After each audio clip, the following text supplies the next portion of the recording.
আমি বাবার দ্বারিকা ট্রিপ, তারপর মানে আহমেদাবাদ, সোমনাথ, সব আমি যেগুলো বিস্তারভাবে বললাম, সেখানে আমি একটা জিনিস আমি বলতে ভুলে গেছি। সেখানে আমাকে শ্রদ্ধেয় আশিস রায় দাদা আমাকে স্মরণ করে দিল। আমি ওনাকে রিকোয়েস্ট করব, পরে উনি আরেকটু বিস্তারভাবে এটা বলবেন।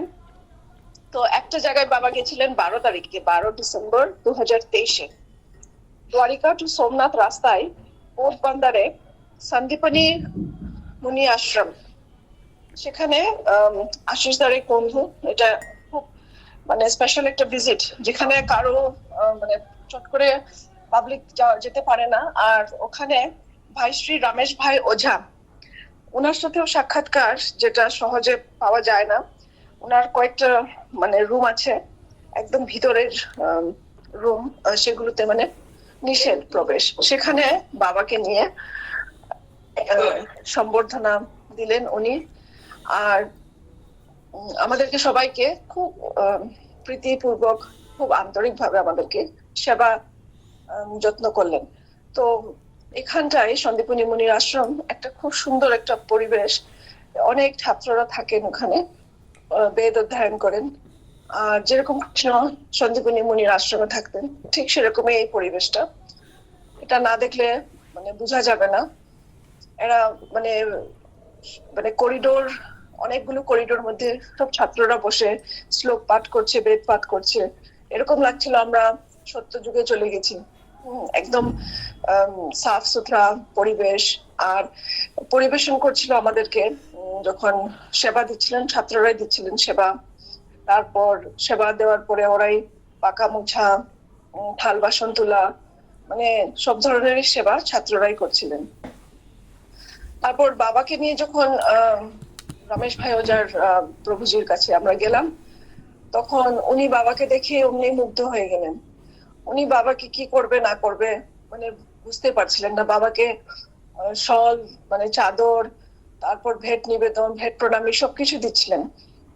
আর এখানে একটা কথা আমি লক্ষ্য করলাম, যেটা পুরো ট্রিপের মধ্যে বাবা অনেক মহাপুরুষের সাথে যখন দর্শন হয়েছিলেন,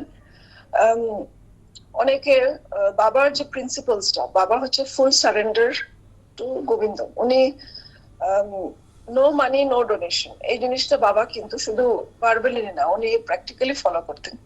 এই নো মানি নো ডোনেশন যে বাবা বারবার বলেন আমাদেরকে, আর উনি আচরণ করেও দেখালেন। যেখানে রমেশ ভাই ওঝাজি বাবাকে প্রণামী দিলেন, বাবা বই স্বীকার করলেন, চাদর স্বীকার, কিন্তু প্রণামীটা স্বীকার করলেন না। প্রণামীটা এনভেলপটা সেরকমই ঘুরিয়ে দিলেন। ঠিক সেরকম ইসকনেরও মহারাজরা বাবাকে জোর জবরদস্তি ওরা প্রণামী দেওয়ার চেষ্টা করছিলেন, কিন্তু বাবা ওটা রিফিউজ করলেন। তো এই যে আচরণটা বাবা এই লীলা করে গেলেন, কেন করে গেলেন? কারণ আমরা গীতাতে পড়ি যে আমার উপর সম্পূর্ণভাবে নির্ভরশীল, আমি ওদের যত ভার বহন করি, কৃষ্ণ স্বয়ং বলছেন। আর বাবা স্বয়ং বললেন যে আমি গোবিন্দর উপরে ভরসা, গোবিন্দ ভরসা, গুরু ভরসা, গুরু কৃপাহি কেবলম। এগুলো কথা বাবা শুধু মুখে না, উনি আচরণ করে দেখিয়ে গেলেন। তো এটা একটা মানে শিকার কথা। আর এই কলিযুগে যেখানে অর্থ না হলে কিছুই হয় না, অর্থ বিনা আমরা চলতেই পারি না, ভাবতেই পারি না। এখন মন্দির হোক, আশ্রম হোক, কিছুই যা কিছুই হোক অর্থের উপরেই নির্ভর। মানে অর্থ না হলে কিছু ভাবাই যায় না, সবখানেই দরকার। কিন্তু এর মধ্যে বাবা কলিযুগের মানে একজন ভীষ্ময় যে উনি অর্থ ছাড়া কিভাবে সারাটা জীবন কাটিয়ে গেলেন। 1977 পর্যন্ত উনি টাকা স্পর্শ করতেন না। তারপর কিছুই মানে টাকার প্রতি উনার এত নিস্পৃহ, ধনের প্রতি। তো এই জিনিসটা বাবা আচরণ করে দেখিয়ে গেলেন যে ভক্তি লাইনে গেলে আমাদেরকে কিভাবে আচরণ করতে হবে। তো সেরকম আর কি। তো ওটা আমি একটা বলার ছিল। তারপর আমি এটা কন্টিনিউ করছি যে বেনারস থেকে আমরা আবার লক্ষদ্বীপ আমরা রওনা হলাম 28 ডিসেম্বরে। 28 ডিসেম্বর 19, 30, 31 এই 3 দিন আমরা ইয়েতে ছিলাম, ক্রুজে, জাহাজে ছিলাম। ক্রুজ সারিনা নামটা ছিল, যা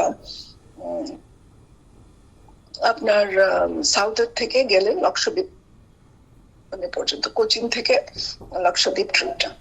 তো সেখানে যে জাহাজের মধ্যে বাবা ট্রাভেল করছেন, এটাও একটা অলৌকিক। কারণ সাধারণত আমরা দেখবো যে হয়তো গুরু বা সাধু জাহাজে কেন ট্যুর করবে, জাহাজে কেন ট্রাভেল করবে, কিন্তু বাবা একটা কথা বললেন যে আমার সব পরিস্থিতিতে আমার একই আমার মনোভাব। যেরকম একটা কথা বাবা বললেন, গোবিন্দ আমাকে যেখানে রাখে আমি খুশি, স্বর্গে রাখলেও আমি খুশি আর নরকে রাখলেও আমি খুশি। এই যে লক্ষদ্বীপ ট্রিপটাতে বাবাকে এরকম একটা স্বর্গীয় পরিবেশ, যেখানে আপনার গান বাজনা এরকম স্বর্গে যেটা হয় এরকম একটা পরিবেশ, মানে আমরা জাহাজে করে যাচ্ছি, কোনো মানে দুঃখর কোনো লেশ মাত্রই নেই, এখানে শুধু আনন্দই আনন্দ। কিন্তু তার মধ্যেও বাবা একটা লীলা করলেন ট্রিপের মধ্যে, যে বারবার বলছিলেন আমাকে তোমরা ফার্মেসিতে নিয়ে চলো, আমি হসপিটালটা দেখতে চাই, জাহাজের মধ্যে একটা হসপিটাল আছে। এই জিনিসটা আমরা কিন্তু জানতাম না। আর ওখানে মানে ইন হাউস ডক্টর থাকে, নার্সেস থাকে, এদের একটা ফুল একটা হসপিটাল আছে, আর হেলিপ্যাডও আছে। যদি বেশি সিরিয়াস হয় তাহলে হেলিপ্যাড দিয়ে, হেলিকপ্টার দিয়ে লোকাল হাসপাতালে নিয়ে যাবে। তো বাবা বারবার জোর করছিল আমাকে এটা দেখতেই হবে। তো আমরা অনেকবার ট্রাই করলাম, 2-3 বার গেলাম, তখন ডক্টর শিফট ছিল না বা এরকম পরিস্থিতি ছিল। লাস্টে বাবাকে ওই জিনিস জায়গাটা দেখানো হলো। এটা অ্যাকচুয়ালি খুব স্টেরাইল এনভায়রনমেন্ট, তো সবাইকে তো প্রবেশ নেই, তো পেশেন্ট বা পেশেন্টের পার্টিকে প্রবেশ। কিন্তু যেহেতু বাবা আগ্রহ ছিল, নার্স আর ডক্টর সবাই মিলে বাবাকে পুরো ওদের ডিসপেন্সারি মানে ফার্মেসি ডিপার্টমেন্ট, হসপিটালের কটা বেড আছে, বোধহয় 5টা কি 6টা বেড ছিল, সবকিছুই বাবাকে বিস্তার ভাবে দেখালেন। তখন ওই সময় একজন পেশেন্ট ভর্তি হলো, হঠাৎ ওনার অসুস্থ হয়ে গেল।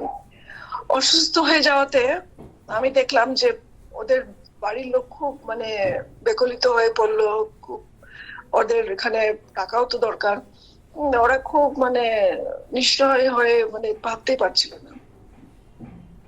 তো আমি দৃশ্যটা দেখলাম, দেখে তো আমার খুব দৃঢ় বিশ্বাস, বাবা যেহেতু এসছেন, বাবা কিন্তু রোগীটা দেখতে চাইছিলেন, কিন্তু ওরা দিলে না, রোগীটা দেখতে দিল না। বাবা যদি ওই রোগীটাকে স্পর্শ করতেন বা কৃপা দৃষ্টি দিতেন, রোগীটা সঙ্গে সঙ্গে ভালো হয়ে যেত। কিন্তু যেহেতু বাবাকে ওই যে রোগীটার সাথে দেখা করতে দেয়নি, আমি খুব রিকোয়েস্ট করেছিলাম যে আপনারা কাইন্ডলি বাবাকে একবার দেখতে দিন, কিন্তু ওরা বুঝতেই পারলো না। তো যাই হোক, আমি খুব আগ্রহ করার পরেও এটা হলো না। তো ওটা ভাবলাম যে হয়তো ওইটা গোবিন্দর ইচ্ছা বা বাবার ইচ্ছা। যাই হোক, রোগীকে হসপিটালাইজ করা হলো লোকাল হেলিকপ্টার নিয়ে। তো এটা একটা দেখার মতন একটা জিনিস, যে কিরকম বাবা কোথায়, বাবার রুমে বসা, কেবিন রুমে বসা, কোথায় কি হচ্ছে জাহাজের মধ্যে সব মানে বাবা ইয়ে করছেন। আর জাহাজের মধ্যে এরকম খুব অদ্ভুত ভক্ত দেখা হলো, যে এক ভক্ত মহিলা দেখা হলো যে উনি রোজ গোপাল ভোগ দেন, আর রোজ গোপালকে নিজের ছেলের মতন উনি ভালোবাসে। আর এই মহিলার ভাগ্যে ছিল গোপালের দর্শন করা, সাক্ষাৎ বাবার দর্শন করা। তো ওনার ভাগ্যটা, ওনার এই যে মনের আশাটা বাবা পুরা করে দিল। কিন্তু বাবা এই যে ভক্তদেরকে দর্শন করলেন ক্রুজ জাহাজে বললেন এখানেও ভক্ত আছে। তো এই কথাটা আমরা জানতাম না কে ভক্ত, মানে কোথায় ওরা কত সাধনা করে ওরা বাবার দর্শন পেলো, এটা আমরা হয়তো বুঝতে পারিনি। কিন্তু বাবা যাকে দেখা করার বাবার শেষ সময়ে বাবা সবাইকে কৃতার্থ করে দিয়েছেন, সবাইকে দেখা দিয়েছেন। সেখানে আমি সুইমিং পুল একটা ছিল, সুইমিং পুলে আমরা সুইমিং করলাম। তো এটা আমি কিন্তু বেনারস থেকে প্ল্যান করে গেছি যে আমি একটা কাপড় নিয়ে যাবো, সেরকম সুইমিং করবো। সুইমিং করার পরে বাবা তো তার আগে আমাকে বলছিল হ্যাঁ করো করো, খুব করো, সুইমিং করো। তো কিন্তু করার পরে আমাকে বাবা বললো আর জীবনে কখনো সুইমিং পুলে চান করবে না, কারণ এখানে জলটা স্থগিত থাকে মানে স্ট্যাগনেন্ট থাকে। আর নদীতে চান করবে, নদীতে চান করলে এটা প্রবাহটা থাকে, জল প্রবাহ থাকে। আর এটার সঙ্গে একটা আমার যে আমি এই এখন তো বেনারসে আছি, কাশিতে গঙ্গা স্নান করতে পারি, এটা সৌভাগ্য হচ্ছে। তো ওইটাই বাবা একটা আমাকে প্রেডিকশন করে গেল যে ভবিষ্যতে হয়তো আমি এখানে আমার থাকার সৌভাগ্য হবে, আমি চান্স পাবো। তো ওইটাই। তো একটা কথা আমি লিখে রেখেছি চৈতন্য চরিতামৃতের অন্তলীলার 6th কান্ট, মানে 6 নম্বর চ্যাপ্টারে 236 ভার্স। আমি কেন লিখেছি ঠিক এটা মনে পড়ছে না, হয়তো বাবা এই বিষয়ে একটু উল্লেখ করলো বাবা আমাদেরকে। এটা হচ্ছে, গ্রাম্য কথা না শুনিবে, গ্রাম্য বার্তা না কহিবে, ভালো না খাইবে আর ভালো না পড়িবে। হয়তো আমি এটা লিখলাম কারণ আমরা তো এই ক্রুজ শিপে আমরা ভালো খাবার পাচ্ছি, আর খুব সুন্দর সুন্দর মানে মডার্ন ফেসিলিটিস পাচ্ছি, এটার জন্য হয়তো আমি লিখলাম।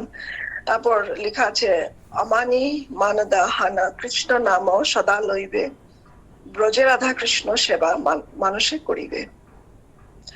এইগুলো বাবা আমাদেরকে স্মরণ করালেন এই ট্রিপের মধ্যে। আমার এগুলো স্মরণ হচ্ছিল, এই জন্য হয়তো আমি লিখে রেখেছি। কিন্তু আমি যেটা আপনাদেরকে লাস্ট সেশন আমি বললাম যে আমি একটা কুকার কিনেছিলাম, কুকারে আমি নিজে রান্না করে খাবো, সেটা প্ল্যান করেছিলাম, পরিকল্পনা। কিন্তু মানে বাবার এতই কৃপা যে বাবা আমি শুধু একদিন কুকারে রান্না করলাম, একদিন একবেলায় রান্না করলাম, যেটা আমার মানে শেষ করতে পারিনি। কারণটা হচ্ছিল বাবাকে স্পেশাল খাবার, ওরা মানে কিচেন থেকে স্পেশাল রান্না করে সিদ্ধ খাবার বাবাকে সাপ্লাই করছিল। আর বাবা প্রসাদ হিসাবে সবার জন্য রাখছিলেন, আমার জন্য রাখছিলেন প্রসাদ। তো ওই বাবার প্রসাদটাই আমার খেয়ে আমি শেষ করতে পারছিলাম না, যে আমি আমার খাবার কোথায় খাবো।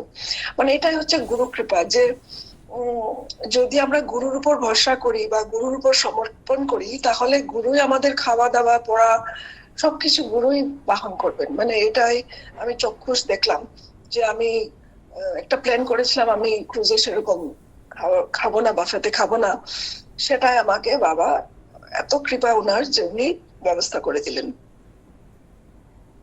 আচ্ছা, তো আজকে আমি এ পর্যন্তই বললাম। এটাতে আমরা লক্ষদ্বীপ ট্রিপটা এন্ড করি। তো লক্ষদ্বীপ ট্রিপে বাবা সবাইকে খুব মানে আনন্দ দিল, মানে প্রচুর আনন্দ পেয়েছি আমরা যারা ট্রিপে ছিলাম। মালাদিও ছিল, উষা কাকিমাও ছিল, সবাই।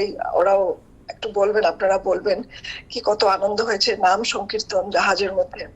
আর সন্ধ্যাবেলা বাবা সবাইকে দর্শন দিলেন, সব ভক্তদেরকে দর্শন দিলেন। প্রণাম প্রণাম।